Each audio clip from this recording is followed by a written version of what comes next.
तमाम देखने और सुनने वाले दोस्तों को अस्सलाम वालेकुम। मंडे 17 अक्टूबर 1985 केली लॉरो नामी एक इटालियन क्रूज शिप इजिप्ट के अलेक्जेंड्रिया पोर्ट पर आकर रुकती है। ये इस क्रूज शिप के सफ़र का 5वां दिन था। इसने इटली के शहर जेनोवा से अपना सफ़र शुरू किया था। इसमें टोटल 748 पैसेंजर 450 क्रू मेंबर्स मौजूद थे। अलेक्जेंड्रिया पोर्ट पे 651 पैसेंजर शिप से उतरकर बसेस में बैठ चुके थे। लोग पैरामिड साइट सी के लिए कायरो जा रहे थे। इनकी रवानगी के बाद शिप कैप्टन ने अलेक्जेंड्रिया पोर्ट से एग्जिट किया और बचे हुए 96 मेंबर के साथ क्रूज शिप की डायरेक्शन 25 किलोमीटर वेस्ट में इजिप्ट के पोर्ट सईन की तरफ कर दी। यहाँ 14 घंटों के बाद कायरो जाने वाले टूरिस्ट क्रूज शिप को वापस ज्वाइन करेंगे। यहाँ तक जो कुछ भी हुआ वो पहले से प्लान था, लेकिन इसके बाद चीज़ें बिगड़ना शुरू हो गईं। 14 घंटे बाद कायरो जाने वाले तमाम टूरिस्ट रात ठीक 10:30 बजे बोर्ड ऑफ सईद पहुंच गए, इस उम्मीद में कि वो वापस से अपने साथियों को ज्वाइन करेंगे। लेकिन वहां अकेली लाउरो का कोई नामो निशान नहीं था। पहले उनको बताया गया कि सुएज कनाल जाने वाली ट्रैफिक की वजह से क्रू को देर हुई है। लेकिन जब 3 घंटे इंतज़ार के बाद भी क्रूज शिप वहाँ नहीं पहुँची, तब उनको सब कुछ सच बता दिया गया। मालूम क्या पड़ता है कि अकेली लाउरो को हाईजैक कर लिया गया है। नाज़रीन, बचे हुए 96 पैसेंजर के बीच में 4 हाईजैकर्स भी थे। उन्होंने अपने वेपन शायद किसी फ्यूल टैंक में डालकर स्मगल किए थे। इसकी वजह से उनके रूम में बहुत ज़्यादा स्मेल थी। अलेक्जेंड्रिया पोर्ट से निकलने के फ़ौरन बाद अपने रूम में बैठकर एयर ड्रायर की मदद से अपने हथियारों को खुश कर रहे थे। भी एक वेटर फूड सर्व करने के लिए उनके रूम में आ गया, जो कि गलती से खुला हुआ था। शायद उनको अलेक्जेंड्रिया पोर्ट के करीब शिप हाईजैक ही नहीं करनी थी, क्योंकि अब भांडा फूट चुका था। तो वो फ़ौरन शिप के डाइनिंग हॉल में गए, पैसेंजर्स को खौफजदा करके उनको हॉस्टेज बनाना शुरू कर दिया। ये हाईजैकर्स कौन थे और आखिर इनका मकसद क्या था, ये अभी तक किसी को भी मालूम नहीं था। एक हॉस्टेज ने उनसे पूछा कि वो कौन है, तो उन्होंने कहा कि वो नॉर्वेजियन नेशनल हैं। इससे पहले हाईजैकर के रेडियो रूम तक पहुँचते वहाँ बैठे कैप्टन ने एक SOS कॉल ब्रॉडकास्ट कर दी, जिसमें बताया गया कि अकेली लाउरो शिप हाईजैक हो चुकी है। ये SOS कॉल स्वीडन में एक रेडियो स्टेशन को रिसीव हुई। इस SOS मैसेज के बारे में हाईजैकर्स को मालूम नहीं था। के बाद उन्होंने शिप के रेडियो स्टेशन पर कब्जा करके सारा कम्युनिकेशन सिस्टम बंद कर दिया। एक हाईजैकर ने लाउड स्पीकर पे शिप कैप्टन को फ्रंट ब्रिज पर आने को कहा। कैप्टन केराटो डे रोज़ा पहुँचे। उनका इस्तकबाल मशीन गन के चंद फायर से हुआ। हाईजैकर ने ज़ोर ज़ोर से अरेबिक लैंग्वेज में कुछ कहा और फिर टूटी फूटी इंग्लिश में 100 किलोमीटर दूर सीरियन पोर्ट टाइटा में चलने को कहा। ये वो पॉइंट था जब शिप कैप्टन ने अंदाज़ा लगाया कि ये नॉर्वेजियन नेशनल नहीं हो सकता। उन्होंने शिप कैप्टन को ये भी कहा कि वो 450 क्रू मेंबर्स को कहें कि वो अपनी ड्यूटी नॉर्मली करते रहें, लेकिन किसी भी हॉस्टेज के आसपास नज़र नहीं आए। बंदूक की नोक के नीचे कैप्टन के पास हाईजैकर्स की बात मानने के अलावा और कोई चारा नहीं था। केली लाउरो इजिप्ट के बोट सीरिया के बजाय अब जैकर्स की बताई हुई डायरेक्शन की तरफ रवा दवा थी। डरे सहमे हॉस्टेजेस और शिप के क्रूज को कुछ समझ नहीं आ रहा था उनके साथ क्या होने वाला है। सूरज डूबने वाला था और तमाम हाईजैकर्स ने हॉस्टेज को ज़मीन पर ही सो जाने का कहा। दूसरी तरफ स्वीडन के रेडियो स्टेशन को मिलने वाले SOS मैसेज ने पहले ही पूरी दुनिया में तहलका मचा दिया। Italian crisis management team active हो गई, क्योंकि ये उन्हीं की क्रूज शिप थी। लेकिन US ने पहले इस केस को इतना सीरियस नहीं लिया, लेकिन जब उनको मालूम पड़ा कि क्रूज शिप में अमेरिकन नेशनल्स भी हैं, USS क्राइसिस मैनेजमेंट भी हरकत में आ गई। ये उनके नज़दीक एक टेररिस्ट अटैक था और US में टेररिस्ट के साथ नेगोशिएशन की कोई पॉलिसी नहीं थी। मसला ये था कि इस हाईजैक में 3 अलग अलग कंट्रीज इफेक्ट हो चुकी थीं। US के पैसेंजर थे, इटली की शिप थी। ये हादसा इजिप्ट की टेरिटरी में हुआ था। अब बहस इस बात पर चल रही थी कि कौन सी कंट्री को एक्शन लेना चाहिए। US का ख्याल था कि शिप इटली की है, इसलिए इटली को पहले एक्शन लेना चाहिए।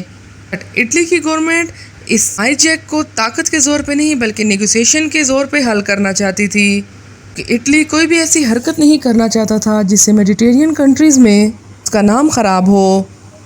लेकिन US इन हाईजैकर्स के साथ सख्ती से पेश आना चाहता था। अतः US ने मेडिटेरियन की कोस्ट पर तमाम कंट्रीज़ को मना कर दिया, कोई भी अकेली लाउरो को अपने ड्रॉप पर आने की इजाज़त ना दे। अगली सुबह यानी 8 अक्टूबर को अकेली लाउरो सीरिया के करीब पहुंच चुकी थी। कैप्टन ने टार्टर्स पोर्ट पर आने की परमिशन चाहिए, लेकिन चूंकि यूएस सबको पहले ही अलर्ट कर चुका था, इसलिए सीरियन अथॉरिटी ने कोई भी जवाब नहीं दिया। के बाद हाईजैकर्स ने हॉस्टेज को उनकी नेशनैलिटी के हिसाब से अलग करना शुरू कर दिया। ऐसा मालूम होता था जैसे वो अमेरिकन और ज्यूज़ को ढूंढ रहे थे। उन्होंने टोटल 20 लोग अलग किए, जिनमें एक ओल्ड एज कपल भी था। मैरिलन क्लिंगहोफर व्हील चेयर पर बैठे 69 ईयर्स के उनके हस्बैंड लियोन क्लिंगहोफन थे। जैकर्स ने इन 20 लोगों को ऊपर के टैंक पर शिफ्ट होने को कहा। इन लियोन किंग अपनी कंडीशन की वजह से ऊपर नहीं जा सके। उनकी बीवी ने उनको अकेले छोड़ने पर शोर मचाया, लेकिन हाईजैकर्स ने बंदूक के जोर पर उनको चुप करवा दिया। लियोन क्लिंगहोफर इस बात पर काफ़ी नाराज़ थे, लगातार हाईजैकर्स को बुरा भला कह रहे थे।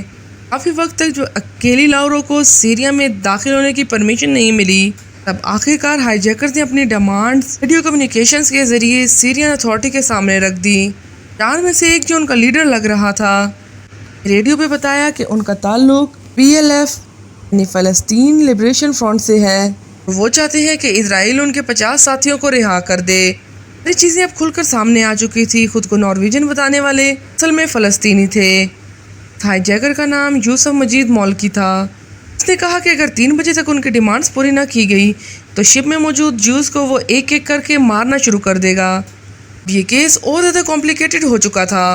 में 3 और किरदार भी डायरेक्टली इफेक्ट हो गए, सीरिया, इजराइल और फ़लस्तीन। जैकर्स की तरफ से दी जाने वाली डेडलाइन करीब आने लगी। ना ही उनकी कोई डिमांड पूरी हुई और ना ही कोई नेगोशिएशन टीम उनकी शिप तक पहुंच पाई।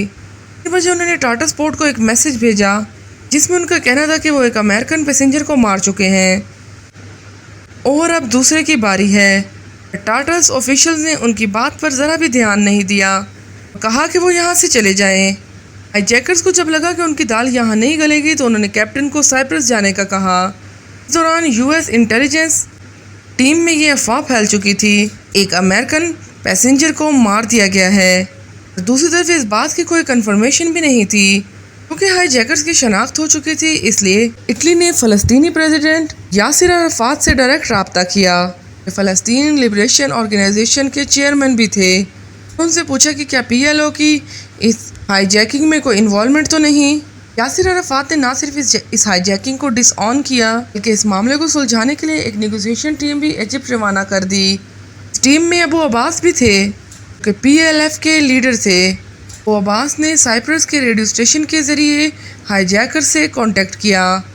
उनको कहा कि वो फ़ौरन इजिप्ट के बोट सईद पर जाएं और तमाम पैसेंजर्स के साथ अच्छे तरीके से पेश आएं। मौलकी हाईजैकर का कैप्टन था। उसने चेयरमैन की बात मानते हुए कैप्टन को कहा वो बिन सईद पोर्ट की तरफ जाए। इजिप्ट पहुंचने पर अबू अब्बास ने कैप्टन से भी माफ़ी मांगी और हाईजैकर्स के साथ अकेले में कुछ बातचीत भी की। असल में इटली और इजिप्ट इस मामले को बगैर हाथ मैले किए ख़त्म करना चाहते थे। तो ये मामला फ़लस्तीन और इसराइल का था।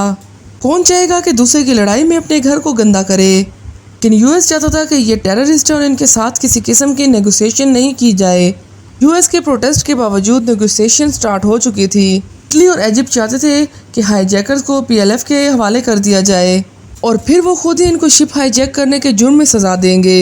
अगले दिन 9 अक्टूबर को कैप्टन बेरोज़ा ने पब्लिकली रेडियो मैसेज करके सबको यकीन दिलाया शिप में मौजूद तमाम पैसेंजर्स और क्रू बिल्कुल सेफ हैं। मैसेज के बाद इटली और इजिप्ट ने हाईजैकर को सेफ मैसेज देने का फैसला किया।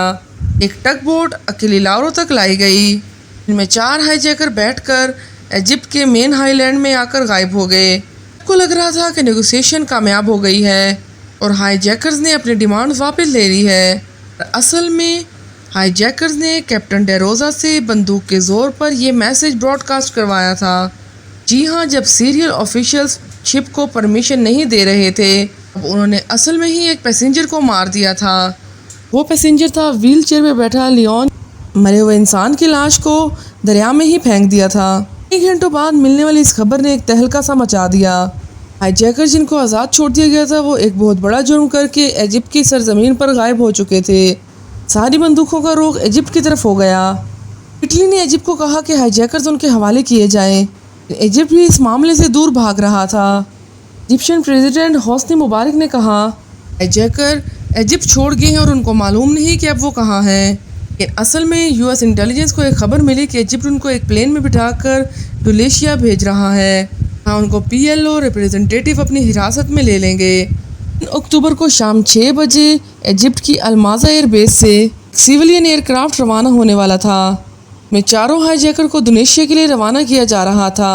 पर ना ही हाईजैकर्स को, ना ही इटली को, ना ही इजिप्ट को मालूम था यूएस क्राइसिस मैनेजमेंट इस जहाज़ को हवा में ही इंटरसेप्ट करने वाले हैं। 4 F-14 fighter, 2 E-2C radars Mediterranean के ऊपर ही पेट्रोलिंग करना शुरू कर दी। जैसे ही हाईजैकर्स के प्लान ने टेक ऑफ किया, यूएस एयरबेस के फाइटर जेट्स अलर्ट हो गए। उन्होंने उसका पीछा शुरू कर दिया। 1 घंटे हवा में रहने के बाद F-14 क्राफ्ट ने जब जहाज़ को घेर लिया, पायलट से कहा कि वो इटली की एयरबेस नेगुसेला में लैंड करे। पायलट ने इजिप्शियन एयरबेस से कांटेक्ट करने की कोशिश की, लेकिन E-2C रेडार ने पहले ही इसके सिग्नल्स जैम कर रखे थे, लिहाजा पायलट का इजिप्शियन बेस से कोई कांटेक्ट नहीं हो पाया। पायलट के पास और कोई चारा नहीं था, उसने सिसिली की तरफ जहाज़ मोड़ दिया। 11 अक्टूबर रात के 12 बजे जहाज़ सिगुनेला एयरबेस सिसिली में लैंड कर गया। इस ऑपरेशन के बारे में किसी को भी मालूम नहीं था। को खुद इस एयर ऑपरेशन के बारे में तब मालूम पड़ा जब जहाज़ उनके एयरबेस में लैंड करने वाला था। अब क्योंकि ये जहाज़ इटली में लैंड हुआ था, शिप भी इटली की हाईजैक हुई थी, मर्डर भी इटालियन शिप पे ही हुआ था। ये पहला हक इटली का था कि वो इनकी कस्टडी ले, लेकिन यूएस चाहता था कि इनकी कस्टडी वो लेंगे। लैंड होने वाले जहाज़ को 80 यूएस कमांडोज ने घेर लिया। 80 कमांडोज को 300 इटालियन कमांडो ने। कई घंटों तक इटालियन और यूएस डिप्लोमेसी की मीटिंग जारी रही। आखिरकार सुबह को वाशिंगटन से एक कॉल आई। उन्होंने अमेरिकन सोल्जर्स को पीछे हटने का हुक्म दिया। इटली और अमेरिका के बीच में एग्रीमेंट इस शर्त पर हुआ था, इटली इन हाईजैकर्स को सज़ा दिलवाएगा। इटालियन गवर्नमेंट ने उस जहाज़ में उन 4 हाईजैकर्स के अलावा एक और अहम शख्सियत को भी पाया। वो था पीएफ का लीडर और यासिर अब्बास का भेजा हुआ अबू अल अब्बास। वो अब्बास की जहाज़ में मौजूदगी की वजह से ऐसा माना जाता है कि उसी ने ये सारी हाईजैकिंग प्लान की थी। लेकिन यासिर अरफात को इस बात का इल्म था या नहीं, इस बात की कोई कंफर्मेशन नहीं। हाईजैकिंग के साथ कनेक्शन में सबूतों की कमी की वजह से इटली ने अबू अब्बास को छोड़ दिया कि 4 हाईजैकर्स पर केस चलाकर उनको सज़ा दी गई। जिस हाईजैकर ने क्लिंगहोफर का कत्ल किया था वो था अल मुल्की, जिसको 30 साल की सज़ा सुनाई गई, कि बाकी तीनों हाईजैकर्स को 15 से 25 साल की सज़ा दी गई। बाद में मालूम पड़ा कि ये शिप को हाईजैक करना ही नहीं चाहते थे, बल्कि इस क्रूज शिप को इस्तेमाल करके इसराइल के पोर्ट अशोद पर अटैक करना चाहते थे। ये कदम हाल ही में इसराइल की बॉम्बिंग की वजह से लिया गया था। लियोन किंगहोफन की बॉडी 5 दिनों के बाद 13 अक्टूबर सीरिया के कोस्ट से बरामद हुई। उसको ऑटोप्सी के बाद होम कंट्री भेज दिया गया। उम्मीद है हमारी ये वीडियो भी आपको पसंद आई होगी। वीडियो के आखिर में हमारे चैनल को सब्सक्राइब करना और वीडियो को लाइक करना ना भूलिएगा।